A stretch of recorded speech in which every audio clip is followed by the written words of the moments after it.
My team and I had joined NouLAB, and we were working on a prototype on how we can have better integration between immigrants or newcomers and of a local community. We got together, and our goal was community engagement, basically to create new ways in which people can communicate and interact across cultures.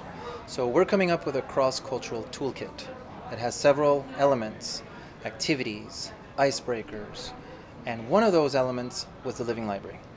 You come to the library, you take a human book, so it's not an actual book, it's a human being. You have them for 20 minutes, you don't get to take them home, which is a little, might be uncomfortable for our books. And you talk to them and you hear their story, and hopefully it will open your eyes to a new experience. And it's a two-way conversation. So, reading a book is very one way, right? This way, the book's talking back to you. I am from India, so I'm again a new immigrant here. And this event actually is very nice. I mean, especially for the people like us, for newcomers. And it gives an insight into the culture here, and especially for people who have been here, who are immigrants themselves. Two people who rented the book or checked me out, I guess, were immigrants. So one of them will be here on Saturday, so I'll be checking out her book. But it's nice to see that most of us kind of have similar issues when we come to a different culture and try to adjust and try to understand another family who was more interested to hear what I found was different when I just came to Canada, how I adjusted and what did I found weird or unusual. So for me, it was Tim Hortons.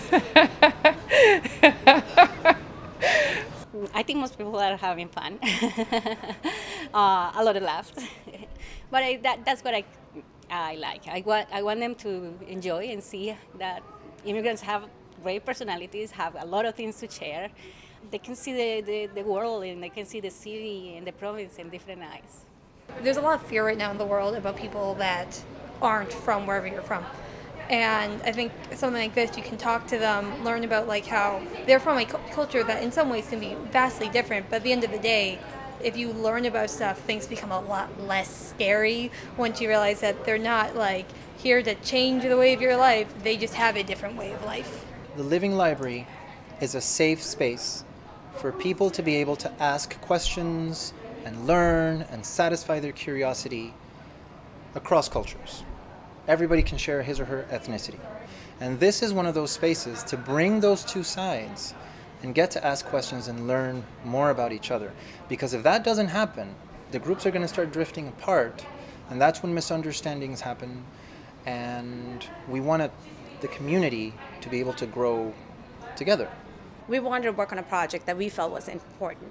A lot of the members of my team are immigrants who has chosen Fredericton as their home. We found that through talking to people that integration into the local community was hard for them. So what we were trying to do was, how do we help an immigrant get integrated into the local community in Fredericton? When I heard it was about immigration and integration in Fredericton, I felt like people should hear my opinion after traveling to different places and choosing to come back. I love to talk, so it's very nice to be able to chat. I was immediately interested in her story, and he's from Austria, and they met in a bar, and they clicked in 4 days, and they formed this kind of long distance relationship, and it's so amazing. And I'm like, wow. I was in awe the entire time she was talking. It was completely amazing. It's nice to read a book, but it's better to hear it from somebody else. It's good to hear stories from every aspect. I think there is a little tendency for hearing sad stories. I love my process of immigration, and I love living here. I say that I choose Fredericton, so I like to share why I love Fredericton so much, the way people see it through my eyes.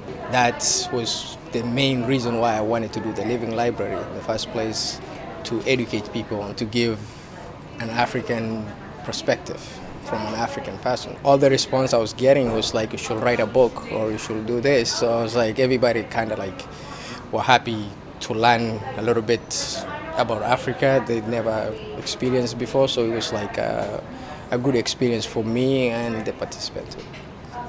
I think it gives you a chance to share a little bit of your story and to provide some perspective for people that might be a little bit different from their perspective, and it helps with growing stronger community bonds as people talk to each other and get to know their neighbors a little bit better. I had met V, who was our timekeeper, at the Living Library that took place last year, and the subject was homelessness. And I thought it was a wonderful event. So, knowing how it worked, seeing that we had the opportunity, and because it fits in our cross-cultural toolkit, I decided let's try it. So we heard of the concept. We've never actually done one till today. So super excited about the turnout and how everything went. We didn't know what to expect. We didn't know if anyone was going to show up. But I would like to say I think it was a success. We try to tap into as many free services out there as possible. They would register online at Eventbrite, and then we partner with a local tech company called Cvent. They allowed us to use their software for free for this event, for us to be able to track, how many people checked in, how many were registered, and all people had to do was select their name and check in. And if they just did a walk-in, then they just put their name and email address. I think this event is very versatile, and it can be around any kind of population or groups, and it's a perfect event to break stereotypes, break misconceptions around anything. And it is such an event that really puts the human to the center. So of course I would love to see more of it. Yeah, I think it really gave people a chance to connect with other people in their community that they wouldn't have had a chance to meet with before. So you get people meeting from different cultures, and like they might be a little nervous at first, but then they talk with each other, and they some of them exchange Facebook information, or they had really good conversations and just got to ask the kind of questions that you wouldn't want to ask someone normally, because you might worry about being rude or imposing on someone. I believe it was more of a safe environment for the people who were telling their stories, because if I meet the same people at work, or maybe if I meet them say on the street and try to ask them questions more about their personal life, they might want to put up a different face because they don't know me. Here they know it's genuine people trying to get genuine information, trying to have a genuine discussion. It doesn't have the anxiety of you have to know the people.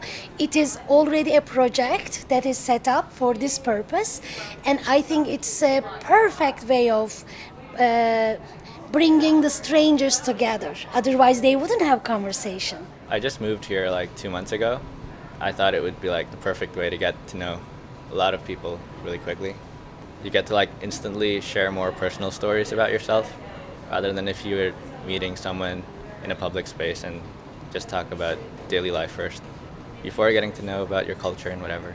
I like the idea to melt the ice and change the images about our culture. It's an open chat. It wasn't formal, so it was easy to do it. We actually learned from each other, and it was like culture interact.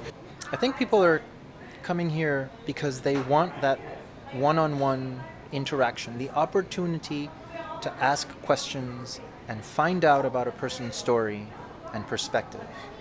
And in doing that, you can increase the understanding, the empathy between persons of different cultures.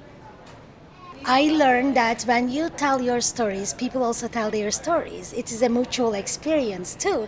As much as it's my story, it's also about their stories. And we humans are all connected, and our stories might be similar. As the saying, we have the sky is blue everywhere, so we are the same. I think basically everybody I've spoken to and I've asked how the experience was, both the readers and the living books, are very appreciative of the opportunity to have this interaction, to tell their story. They've all been amazed at the quality of the conversation that they've had these 2 dates. I think it went really well.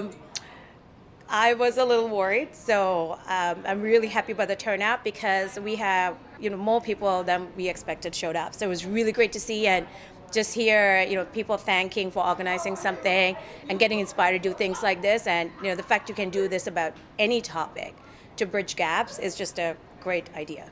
It's nice to learn from people, And why is that? Why? It broadens your view. Yeah.